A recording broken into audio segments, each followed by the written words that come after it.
Buen día, abogado. Nosotros vamos a hablarle un poco sobre lo que es la teoría crítica del derecho. Yo comenzaré hablando un poco sobre los paradigmas que tiene esta teoría. Contemporáneamente se observa en los diferentes campos de las ciencias humanas y sociales una cierta dificultad para encontrar un nuevo parámetro epistémico ante la crisis de fundamentos que vive la sociedad moderna. Las verdades teológicas, metafísicas y racionales que sustentaron durante siglos las formas de saber y de racionalidad dominantes ya no logran responder íntegramente a las inquietudes y a las necesidades de la presente etapa de desarrollo de la modernidad humana. Los modelos culturales, normativos e instrumentales que fundamentaron el mundo de la vida, la organización social y los criterios de cientificidad se volvieron insatisfactorios y limitados. La creciente desconfianza en modelos filosóficos y científicos que no ofrecen más directrices y normas seguras abre espacio para repensar patrones alternativos de fundamentación. Los paradigmas que produjeron un ethos marcado por el idealismo individualista, por el racionalismo liberal y por el formalismo positivista. A continuación, les va a continuar mi compañero Iván.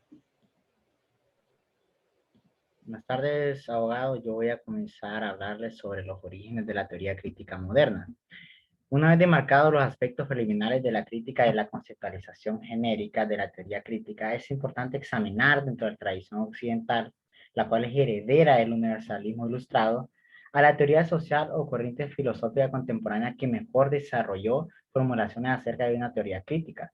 Para esto, elegimos a la Escuela de Frankfurt, donde sus principales integrantes han buscado distanciarse del marxismo ortodoxo, pero sin dejar de compartir metodológicamente el ideario utópico, dialéctico, revolucionario y emancipador. La articulación de una teoría crítica como categoría y fundamento de legitimación representada por la Escuela de Frankfurt encuentra toda su inspiración teórica en la tradición racionalista que remonta al criticismo kantiano, pasando por la dialéctica idealista hegeliana y por el subjetivismo psicoanalítico freudiano, y culminando en la reinterpretación del materialismo histórico marxista. Para la perfecta dedicación y comprensión de la teoría crítica, en tanto proceso histórico social, es necesario diferenciarla de la teoría tradicional y componerla a esta. No existe uniformidad entre los teóricos críticos con respecto a la definición de la teoría tradicional. Es una teoría que repite la idea del motor inmóvil, del pensamiento que se piensa a sí mismo y aquí se autocomplace y encuentra su felicidad y plenitud. Esa idea de teoría tiene como consecuencia fundamental la siguiente: la naturaleza, el mundo exterior es el objeto. Y en consecuencia, la calificación de algo como derecho es independiente de su posible justicia o injusticia. Recordaremos aquí la escuela kelseniana y sus seguidores preocupadas por distinguir el valor del derecho del de su validez, es decir, la cuestión de si una norma es justa del problema de si ésta existe, si es válida. Así sostiene que el primer problema no le compete a la teoría del derecho. Ahora, abogado, lo dejo con mi compañero Kenneth.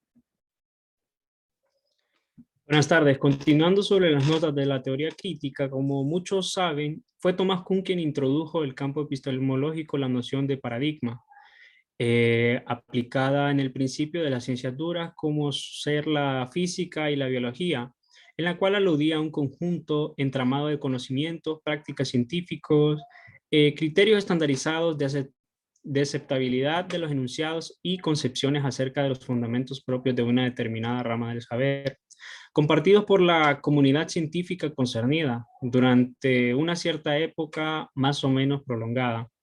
El empleo del término paradigma se ha generalizado y es frecuente su uso, por ejemplo, en la rama de las ciencias jurídicas, en las que la literatura especializada suele hacer referencias al paradigma naturalista, al positivista, realista, analítico, sistemático. Sin embargo, la noción pierde aquí la relativa precisión originaria y se torna aún más vaga. Alude en mayor parte de los casos a un conjunto de principios, a ciertos criterios metódicos o epistémicos, a la existencia o inexistencia de sus valores. En verdad no se precisa mucho más que eso para caracterizar en trazos gruesos una cierta concepción doctrinaria Al fin y al cabo, la teoría crítica es un proyecto inconcluso y en desarrollo. Ninguno de sus seguidores está demasiado convencido de que sea posible ni que siquiera deseable que ella alcance una constitución. Quizás alcance con el reconocimiento, el espacio y las consideraciones que ya posee en los trabajos e investigaciones, tales como las que lo utilizan los juristas teóricos y dogmáticos, aunque más no sea para discutir o rechazar las conclusiones. Con ello habrá aportado a la constitución de un discurso de saber que por su propia naturaleza no puede ser sino vivo y controversial. Si así fuera, deberá atribuirse no a una actitud deliberada, sino a la fuerza con la que el presente determina a la adhesión del pasado. Los dejo con mi compañera Isis. Bien, continuando con los artículos académicos, les voy a exponer uno escrito por Álvaro Núñez Vaquero, denominado Teorías Críticas del Derecho, observaciones sobre el modelo de ciencia jurídica. Él nos habla sobre dos teorías, una anglosajona y una latinoamericana. La anglosajona se denomina Critical Legal Studies y esta es desarrollada por Estados Unidos, en la que es un grupo o un movimiento no filosófico ni de teoría jurídica, sino de estudiosos del derecho positivo que se encargan de criticar el sistema educativo de las facultades de derecho o de todas las facultades de las universidades estadounidenses. Mientras que la teoría crítica argentina sí es un movimiento filosófico, jurídico, que tiene un interés en la teoría social y política. Y su tesis afirma básicamente que el derecho es algo súper complejo y que para ser comprendido el resto de la realidad es necesario llevar a cabo una profunda reflexión epistemológica sobre el método con el que se va a afrontar el estudio del derecho. Ahora, para compañera. Buenas tardes, abogado. Nosotros le vamos a hablar un poco sobre lo que son los tratados del derecho y dentro de los tratados del derecho, la teoría crítica y el positivismo en el derecho internacional. Como primer inciso, tenemos la confortación definida, que nos habla de la teoría de la crítica que nunca ha abordado ni analizado sin rodeos el derecho internacional. Sin embargo, se opone a cualquier escuela del pensamiento legal positivista, ya que hay dos líneas principales del positivismo que han dejado huella en la teoría crítica del derecho internacional.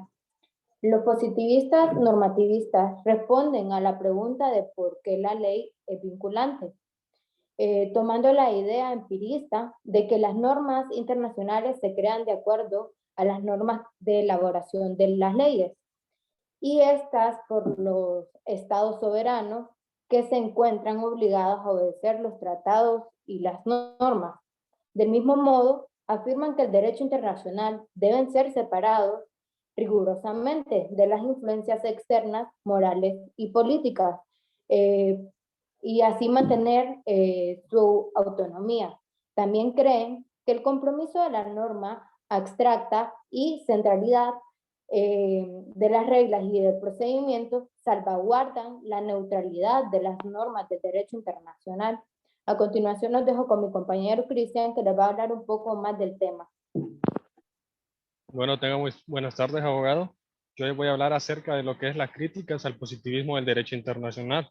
Bueno, en general la teoría crítica desafía la noción positivista de un hecho que está relativamente presente, el del derecho internacional y el vocabulario de la gramática.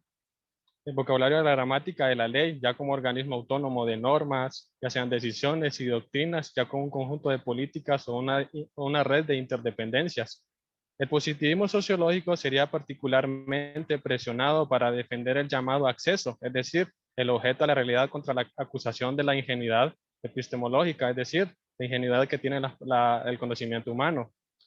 Más concretamente, la teoría crítica se opone a la escuela normativista del positivismo sobre la base de la lógica empírica. Es decir, bueno, en resumen, más que todo, esta crítica del positivismo del derecho internacional lo que busca es tener un equilibrio entre lo que es el derecho y el poder, y que el poder no esté por encima de lo que es el derecho que tienen los seres humanos, y que no se crea un grupo marginado y un grupo dominante, sino que haya un equilibrio entre todos estos. Prácticamente esto sería el tema que nosotros hemos escogido. Espero que haya sido de su entendimiento y muchas gracias.